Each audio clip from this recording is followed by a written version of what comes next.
નમસ્કાર વિદ્યાર્થી મિત્રો, હું છું પરેશ ધારાવિયા અને તમે જોઈ રહ્યા છો પીરીસ એજ્યુકેશન. તો આ વિડીયોમાં આપણે વાત કરીશું સામાન્ય જ્ઞાનની એટલે કે જનરલ નોલેજના ખૂબ જ અગત્યના પ્રશ્નોની. તો જોઈએ આજનો વિડીયો.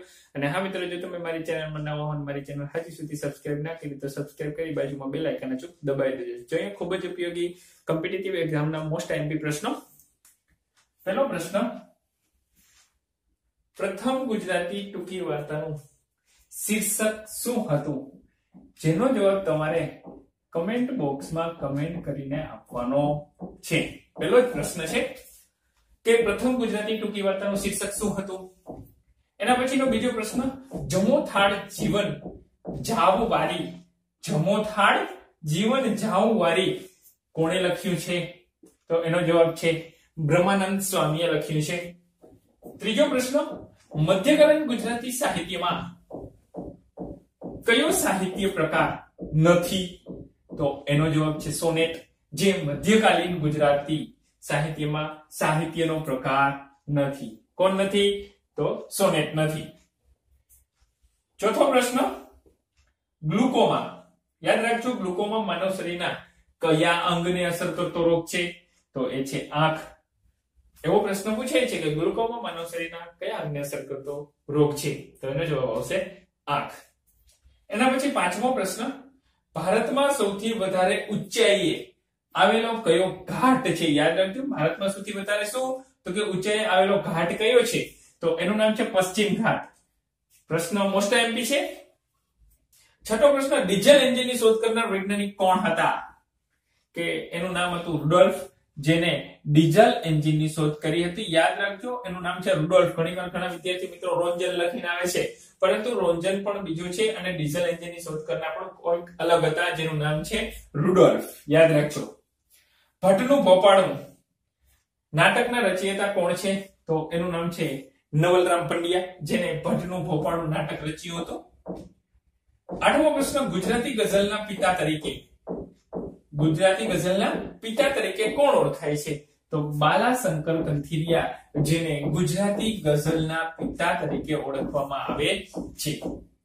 એના પછી નવમો પ્રશ્ન, ગુજરાતમાં સૌથી વધારે વૃક્ષો કયા શહેરમાં છે? તો એ છે ગાંધીનગરમાં. સૌથી વધારે વૃક્ષોની વાત છે, ગુજરાતની વાત છે, તો કયું શહેર આવશે? એમાં ગાંધીનગર શહેર આવશે. હમીર સરોવર ક્યાં આવેલું છે? તો એ ભુજમાં આવેલું છે હમીર સરોવર. એના પછી ઉત્તમ શાક કયા જિલ્લામાંથી મળે છે? તો ઉત્તમ શાકની વાત કરીએ તો એ વલસાડ જિલ્લામાંથી સૌથી વધારે પ્રમાણમાં મળી આવે છે. તાના રીરી, આ પ્રશ્ન ખૂબ જ અગત્યનો છે, કેમ કે ઘણીવાર એક્ઝામમાં પૂછાય છે કે તાના રીરી સંગીત મહોત્સવ ક્યાં યોજાય છે? તો એનું નામ છે વડનગરમાં. જે વડનગર છે એમાં તાના રીરી મહોત્સવ ઉજવવામાં આવે છે. એના પછી ડાંગરનું સૌથી વધારે વાવેતર કયા જિલ્લામાં થાય છે?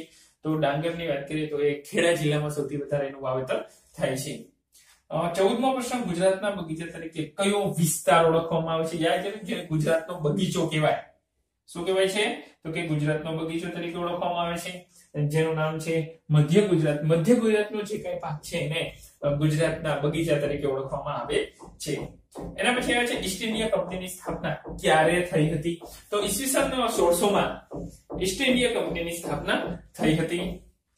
એના પછી જય હિન્દનો નારો કોણે આપ્યો હતો? તો એ આપ્યો તો સુભાષચંદ્ર બોઝે જય હિન્દનો નારો આપ્યો હતો. ગાંધીજીના રાજકીય ગુરુ કોણ હતા? આ પણ મોસ્ટ એમપી પ્રશ્નો છે કે એવો પૂછ્યું છે કે ગાંધીજીના રાજકીય ગુરુ કોણ હતા? તો એ હતા ગોપાલ કૃષ્ણ ગોખલે, જેને ગાંધીજીના રાજકીય ગુરુ તરીકે ઓળખવામાં આવે છે. અને આ વિડીયોનો છેલ્લો પ્રશ્ન એટલે કે 18મો પ્રશ્ન, કે આધુનિક ભારતના પિતા તરીકે કોણ ઓળખાય છે અથવા તો ઓળખાતું હતું? તો એનો જવાબ છે રાજા રામમોહન રાયને આધુનિક ભારતના પિતા ગણવામાં આવે છે. પહેલો પ્રશ્ન શું? તો કે પહેલો પ્રશ્ન તમારે પ્રથમ ગુજરાતી ટૂંકી વાર્તાનું શીર્ષક જે કમેન્ટ બોક્સમાં આપવાનું છે. જમો થાળ જીવન જાવ વારી એ કોણે લખ્યું હતું? તો કે બ્રહ્માનંદ સ્વામી હતા. ગુજરાતી સાહિત્ય મધ્યકાલીન ગુજરાતી સાહિત્યમાં સોનેટ છે એ સાહિત્યનો પ્રકાર નથી. ગ્લુકોમા માનવ શરીરના કયા અંગમાં થાય છે? તો કે આંખમાં થાય છે. ભારતમાં સૌથી વધારે ઊંચે આવેલો ઘાટ તો કે પશ્ચિમ ઘાટ. ડીઝલ એન્જિનની શોધ તો કે રુડોલ્ફ નામના વૈજ્ઞાનિકે. ભટ્ટનું ભોપાળું તો કે નવલરામ પંડ્યા. ગુજરાતી ગઝલના પિતા તો કે બાલશંકર કથિરિયા. ગુજરાતમાં સૌથી વધારે વૃક્ષો તો કે ગાંધીનગરમાં. જે હમીર સરોવર તો કે ભુજમાં અંદર આવેલું છે. ઉત્તમ શાક તો વલસાડમાં મળે છે. તાનારીરી મહોત્સવ જે વડનગરમાં ઉજવાય છે. ડાંગરનું સૌથી વધારે વાવેતર તો ખેડા જિલ્લામાં થાય છે. ગુજરાતના બગીચા કયા વિસ્તારને ઓળખવામાં આવે છે? તો મધ્ય ગુજરાતને. ઈસ્ટ ઇન્ડિયા કંપનીની સ્થાપના ઈસવીસન 1600માં.